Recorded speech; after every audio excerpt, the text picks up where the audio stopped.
since we're talking about Thankstaking and the natives of the eastern region, they're really dealing with land that they are trying to build homes on burial sites and not allow, straight on grave sites and from their ancestors, and not allow, and then they're not allowing for the natives from those tribes, and not asking permission on their lands. They're fighting for their lands right now, and they're fighting to keep their burial grounds and their historical artifacts. They dig up these grave sites and take them and put them in museums and all of that stuff. We're still fighting for Not Your Mascot.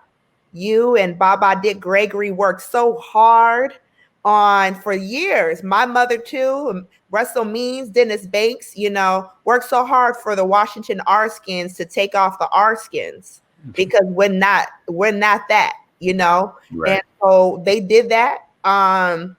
But there's other teams that still haven't done that yet.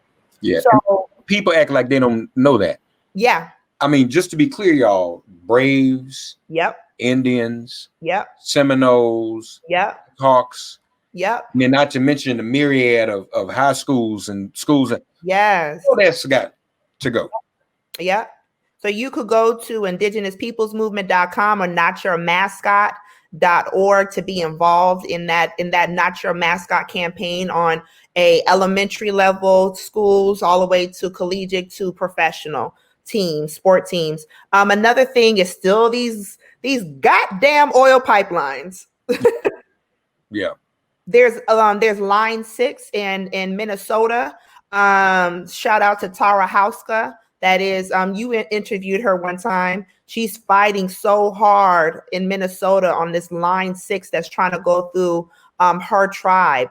Canada, they are fighting so hard on these tar sands and these oils, these oil fields that they're going in, and also missing and murdered Indigenous women are becoming even more.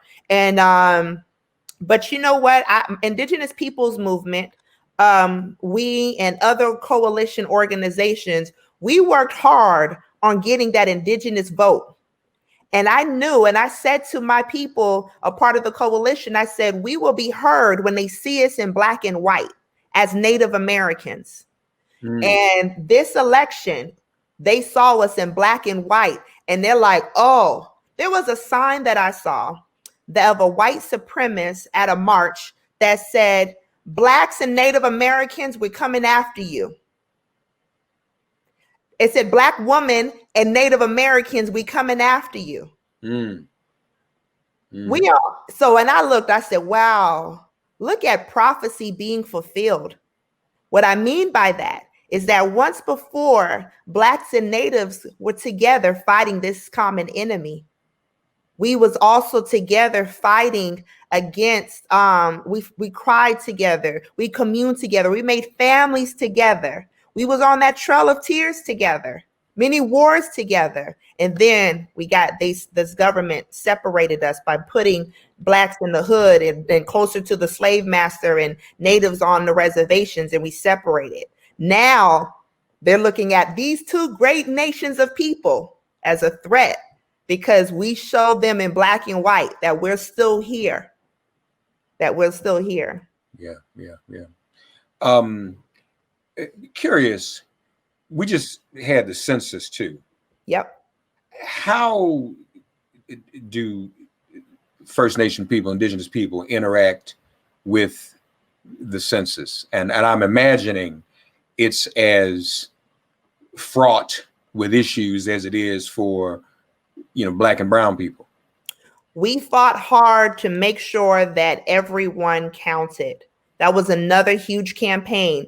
We went hard on that census because not only to show that we're still here and where our numbers at, I believe we are at 6 million Native Americans. They're saying by 2064, it's going to be about 10 million of us. We fought hard on that because also too for grants. We don't get money from, the government don't just cut us a check. We have to, just like any 501c3, Mhm. we have to apply. Our tribe has to apply for grants and apply for money. So we needed to also show that, that we need that, because we are a sovereign nation. We're a nation within a nation. We have our own tribal president, tribal government, our own police, everything, and we fend for ourselves. And some tribes are good in business and some tribes are not. So they're needing to get grants and pull in scholarships and all of that stuff. So we also needed to show that we're still here in that area as well. Yeah. You have to apply for grants on your own land. Yeah. I know, exactly. That's something. Yeah. You of late have also been a source of great inspiration to us all, as you are dealing with a personal struggle, so to speak. Tell our audience about that, if you would. So I've been a national community organizer and an activist and on the front line since birth. I've been right there helping so many people. My heart, my love, my purpose is for the people and with the people, and to be a service to the people. I have, and that alone was my purpose. Help the people. For the first time, my mother died of full-blown. You still there? I'm here. Go ahead. Okay. My mother died of full-blown lung cancer. And I need to see you. You want to see me? Come on. Yes. Okay. I just feel like I'm talking to myself. You're close up, but go ahead. Oh, yeah. Because I know. My mother died of full-blown of stage 4 lung cancer. And she never smoked in 2003. And last December, I was getting chest pain and back pain. And they didn't know what was in my lungs. They was like, "What's in your lungs? We're seeing a lot of stuff in your lungs, in both of your lungs." So they thought I had asthma, or they thought it was something I breathed in. And I was like, okay, there's about 50 people since Standing Rock. We was all in Standing Rock that have been diagnosed with cancer. And so I went to another doctor for a second opinion, and they said, let's just go ahead and do a biopsy. During COVID in April, I got a biopsy. They went into my lungs, took out some of the different things that they saw in my lungs. May 29th, I put together a solidarity march for George Floyd in Atlanta, Georgia. So in less than 24 hours.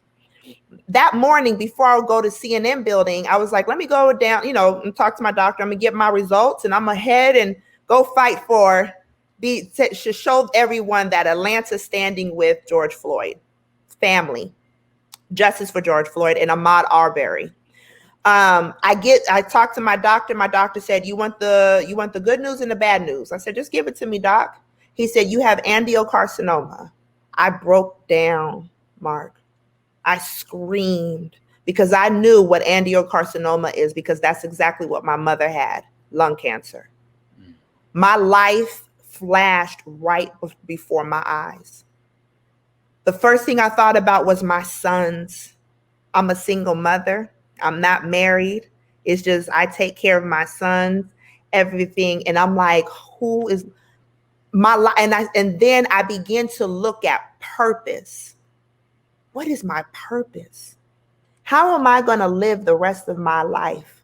I'm a service to everyone else. How can I be selfish? I don't know how to be selfish. I don't know how to receive love, because all I know how to do is give.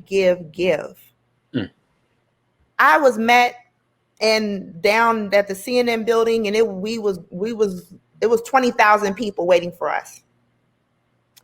And I'm sitting there like, oh my God, I have cancer. Okay, I gotta serve the people. I gotta help the people. And I just was like, I'm not gonna think about cancer.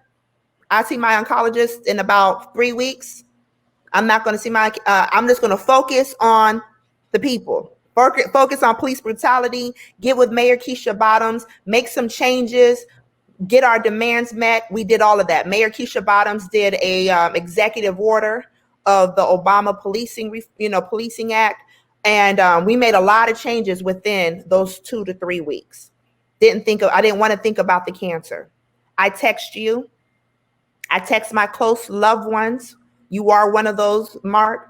And I text you and I said, I have cancer, but I don't want to talk right now. I needed to process that. Thank you for listening to me and respecting that space I needed. July, I was like, okay, it's time for me to just get by the water, figure out what my purpose is. How can I be selfish? This past couple of months, Mark, has been hard for me. I'm on a daily chemo pill. So it's not like I go in and then, and I get rejuvenated again, and then I'm sick, and then I take a chemo pill every single day. My hair started to fall out. I just recently cut my hair because I was like, I'm not going to allow cancer to take my hair. I'm going to take my hair. I'm going to do this on my terms. I've lost weight. I have been through, my 9-year-old son, Shamar, has been such an amazing helper to me. My friends come and say, I'm just going to spend the day with you. In this process, I feel like, okay, I have a purpose still to fulfill. How do I help my people?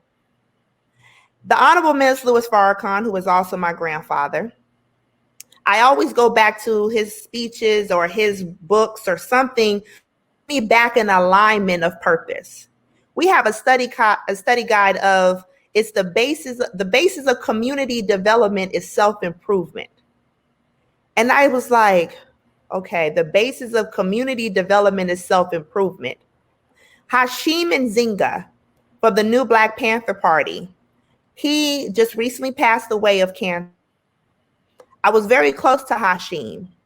And I asked Hashim, I said, before he passed away, you're battling this cancer. How are you able to, because I know you want to be on the front lines.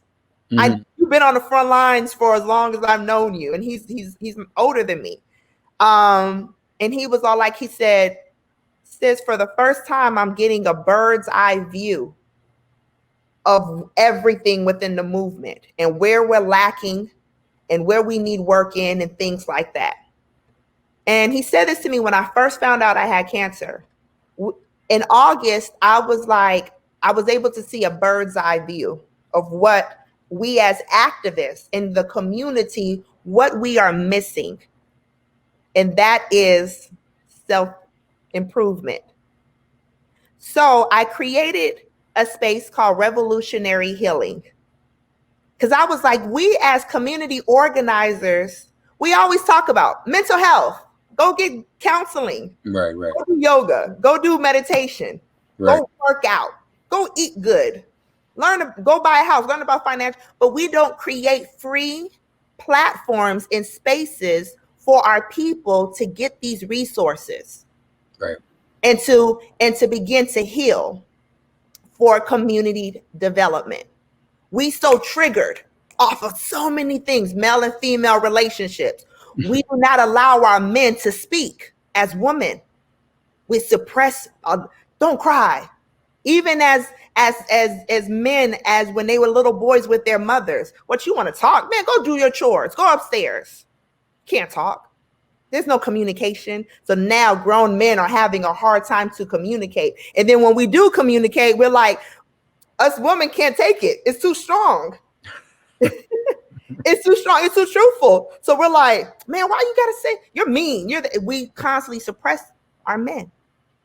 There's a lot of things that are lacking of why we are not free as people of color. So I created Revolutionary Healing, where no one knows who's gonna be there. No, I don't put the celebrity names, the presenters. It just says Revolutionary Healing.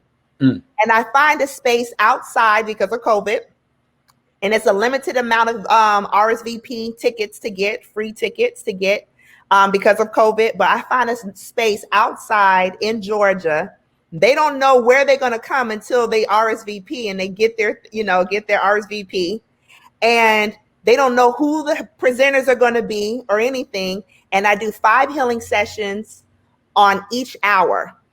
So they are able, and whatever their spirit is calling them to, whether it's yoga, meditation, whatever it is, then they come. We have been successful, and we've sold out of our tickets about 150 people. Wow. Since September, on the 3rd Sunday of every month. And it's been healing for me, because I told myself and my crew, we're not going to make this, we're not going to go, because I know how to promote an event. I'm like, we're not going to do the media. We're going to do this very grassroots route. Whoever feels they see revolutionary healing, if they're being called to it, they go. And I said, and we are going to be in these healing sessions. We're not going to be running around. Is everyone good? No, we're going to sit and be in these healing sessions, because we need healing. I need healing. I need healing. So we're going to revolutionize our way of healing. This past Sunday, I wanted to do a Friendsgiving. And to teach, I did exactly what my mother did to me when I was little, and all of, for Thankstaking, get everyone together and teach you all the real Thanksgiving. And we had Shanae come and do an exhibit, a live exhibit. She showed how they cook traditionally rabbit, duck soup. And she did songs and taught them about the real Thankstaking. We had red pill, blue pill, 19 keys, supreme understanding, talk about aligning your chakras and generational wealth and learning about financial literacy. I had a group from Brazil come down to teach capoeira. Keith's IMC kept the spiritual tone of teaching everyone Native American songs. And we was on a Black farm called Your Faith Farms, a Black farm. This brother owns 31 acres of land and has over 20 horses, of rescue horses. And we all went horseback riding. Wow. And hugged on these horses and communed with, because horses have strong medicine. So that's what we did. And everyone felt filled up. So the next one, I'm taking December off, because that's my mother passed December 21st, 2003. And so because of the fact that I have lung cancer, it's now triggering me, so December is going to be off. We're not going to do it, but January 17th, the day before Martin Luther King's birthday, we're going to have one, and we're going to do it up in Blue Ridge Mountains in Elijah, Georgia. And so that's going to be the next one. So that's going to be very special. So that's what I'm doing. That's my new front line. That's my new front line, is to be able to create a space of community and revolutionaries and different people of all walks of life, in order for us to have a strong foundation of community development. So we can make it. That is so necessary. So little attention is given in that way. Shoot, I could use some of that. So you need to come. You need to come. Again, folks, as I said, her spirit feeds all of us. Many who might be in her position might be in a state of panic and despair and depression, but she's up and she's helping others. And I know that is the spirit of her mother, who is with us and is guiding you. I'm sure you can hear her voice. I do. I feel her guiding me. Since I let everyone know publicly that I have cancer in August after I processed this, and so many people have been hitting me up, and they have been silently not letting anyone know they have it, and cancer as well, and it's been inspiring for them. I would say this is that through my pain, I made a decision that I want to live. I want to live. No matter how sick I get, no matter what I go through and all of that, I have a determined mindset. The Honorable Minister Louis Farrakhan told me, he said, this is going to be mental more than physical. He said, you're going to be in pain physically. You're going to go through that, but it's going to be very mental. And I realized that as long as I have a determined mindset that I want to live, don't have pity on me that I have lung cancer. This is a path that the Creator has given me, that I don't know what the reason is, but I'm allowing and accepting this path of whatever I need to get from this. But don't have pity on me. I understand why Chadwick Boseman didn't let everyone know he had cancer, because he didn't want to be viewed as cancer.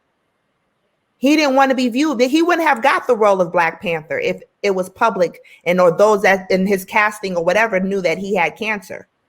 He worked through and worked. I asked the Honorable Minister Farrakhan, I said, how did you, when you battled with prostate cancer, how did you continue to help the people? Did you conflict with that, with being selfish and serving the people? And he said, I worked through the pain. He said, that was kept me going. That's what helped me fight. I worked through the pain. And Mark, firsthand, my grandfather, the minister, worked through the pain, Yeah. And so with Chadwick passing, I took it hard. But then I realized, I said, I don't want people to see me and view me as she has cancer. Don't invite her for this. Or she might be sick. She might be no, invite me. Don't treat me differently. Don't treat me differently. I am not this cancer. I am YoNasDa Lone Wolf, Wachakbe Olawanwi, Star Song Woman, a mother, a sister, an auntie. Powerful. And a metaphor for the struggle of our people, Black and Native. Yes. As a people collectively, we've had to work through and survive pain overall, and deal with it in a spiritual way.